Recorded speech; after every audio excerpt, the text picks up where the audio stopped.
সুপ্রিয় দর্শক শ্রোতা দেশ ও প্রবাস থেকে যারা আমাদের সাথে সংযুক্ত আছেন, ভিডিও দেখতেছেন অথবা শুনতেছেন, সবাইকে জানাই আন্তরিক প্রীতি ও শুভেচ্ছা। বন্ধুরা, আমি কথা বলছিলাম একটি আপুর সাথে, প্রতিবেদন করবে, অডিও কলে সংযুক্ত আমার সাথে, কয়েকদিন আগে থেকেই যোগাযোগ। কেন আসলে উনি প্রতিবেদনে, বিস্তারিত ভিডিও জুড়ে থাকবে, আপনারা অবশ্যই ভিডিওটা কন্টিনিউ করলে বুঝতে পারবেন। আসসালামু আলাইকুম। ওয়ালাইকুম সালাম। কেমন আছেন আপু? আপনি ভালো আছেন? হ্যাঁ ভাইয়া, ভালো আছে।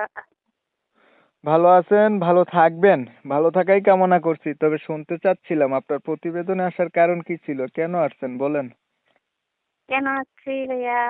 অনেক কষ্টে আছি। সতের মাসে এই জন্য অনেক কষ্টের কারণেই আজকে প্রতিবেদনে আসা। এই জন্য আছি। চাইতেছেন কি ভাইয়া? চাইতেছি ভাইয়া একটা ভালো একটা মায়ের মানুষ, কেন তার কাছে আমি বিয়ে বসতে চাই। কেন সদাই আম্মু জ্বালা যন্ত্রণা সহ্য করতে পারি না, এই জন্য। বেশি জ্বালায়? অনেক জ্বালায়। তাহলে বিয়েটা বসা দরকারই আপনার। আচ্ছা, হ বিয়ে হয় নাই? না ভাইয়া, বিয়ে হয় নাই। সত্য বলছেন না মিথ্যা বলছেন? সত্যি বলতেছি, বিয়ে হয় নাই। একদম সত্যি? হ্যাঁ মাথা সত্যি। ছুঁয়া কোন? জি। মাথা ছুঁয়া কইছেন নি? হয়েছি তো। তো আমি কি দেখছি নি আপনি মাথা ছুঁইছেন নি?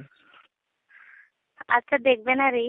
আচ্ছা, না আমি দেখবো না, দর্শকরা দেখলেই হবে। এখন বিষয় আচ্ছা। হচ্ছে ভাই, আপনি ইন্টারভিউটা দিলেন আমার ফোনের মাধ্যমে, আমি কি আপনার ওইখানে গেছি? যাই নাই। এখন আপনি না যে কথাগুলা বলবেন আমি সেগুলাই রেকর্ডিং এর মাধ্যমে দর্শকদের জন্য তুলে ধরবো।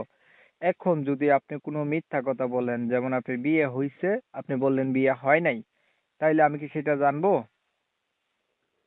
জানবো না। এখন না আপনি না হচ্ছে সত্য কথা বলবেন, কারণ হচ্ছে সৎকর্মে ভালো ফল, অসৎ কর্মে খারাপ ফল।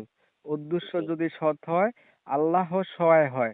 আর আমার চ্যানেলের অডিয়েন্স গুলা এতটাই ভালো যে আপনার যদি ভালো কোনো উদ্দেশ্য থাকে তাহলে অবশ্যই আপনি কোনো না কোনো ভালো মানুষ পেয়ে যাবেন। যদি বিয়া বসার খেয়াল থাকে তাহলে আপনি ভালো মানুষ অবশ্যই পাবেন। এখন আপনি আরেকবারের মতো জিজ্ঞাসা করছি, আপনার কথা যেগুলা বলছেন এগুলা কি সব সত্য? ভালো মানুষ আপনি চান? জি, আমি ভালো একটা মানুষ চাই।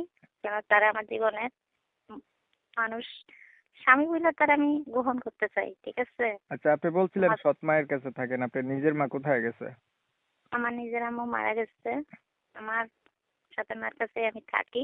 বর্তমানে আপনার বয়স কত চলে? বয়স আমার 18 বছর। পড়াশোনা কতটুক জানেন আপনি? না, বাংলা পড়ে নাই, আরবি পড়ছি। কোরআন শরীফ পড়তে পারেন? জি। আর নামাজ পড়া হয়নি? নামাজ পড়া হ্যাঁ হয় জানি। ভাই? হ্যাঁ ভাইয়া, নামাজ পড়ি। পড়তে বাসায় তো হবে। থাকি।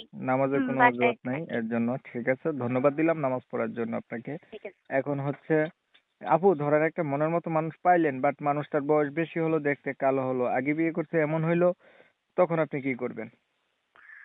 সে যদি আগের বউ না থাকে, তাহলে আমার সাথে আমারে যদি সুন্দর মতন চালাতে পারে, তাহলে কোনো সমস্যা নেই। মানে বিয়ে ঠিক করছে আছে। অসুবিধা নেই যদি আগের বউ না থাকে, আর যদি বউ থাকে জি, তাহলে তার কাছে এটাই। বিয়া বসবেন, না এই না তো? না। এই ঠিক আছে, ধন্যবাদ আপনাকে। আচ্ছা, ঠিক আচ্ছা, আছে। প্রিয় দর্শক শ্রোতা, শুনছিলেন আমি এই সুইট আপুটির কথাগুলো, আপনাদের অনুসারে আমি ইন্টারভিউ নেওয়ার চেষ্টা করছি। এখন তারপরে যতটুকু পারছি তুলে ধরার চেষ্টা করছি, বাকিটা আপনাদের হাতে, আপনারা ওনার সাথে কথা বলবেন। তবে কমিউনিটি গাইডলাইনের কারণে আপুটির নাম চাইলেও আমি নিতে পারতেছি না। আপনারা যারা এই আপুটির নাম জানবেন এবং আপুটি কোথায় থাকে এগুলা জানবেন, তারা হচ্ছে আপুর নাম্বারে ফোন দিলে জানতে পারবেন। আর হচ্ছে আপনারা অনেক সময় নিয়ে ভিডিও দেখছেন, এর জন্য সবাইকে ধন্যবাদ। তবে আমি নিজ দায়িত্বে একটা কথা বলে দিই, আপুটির সাথে কেউ উল্টাপাল্টা কথা বলবেন না। যদি ভালো লাগে, ওনার পাশে থাকতে মন চায়, দাঁড়াইতে মন চায়, ওনার সাথে যোগাযোগ করতে পারেন। বাজে কথা বললে আপনাদেরও আমলনামা খারাপ হয়ে যাবে, তারও খারাপ হবে, এটাই হচ্ছে কথা। তো অনেক সময় নিয়ে পাশে ছিলেন, ভিডিও দেখেন, ধন্যবাদ সবাইকে। সবাই ভালো থাকবেন, সুস্থ থাকবেন।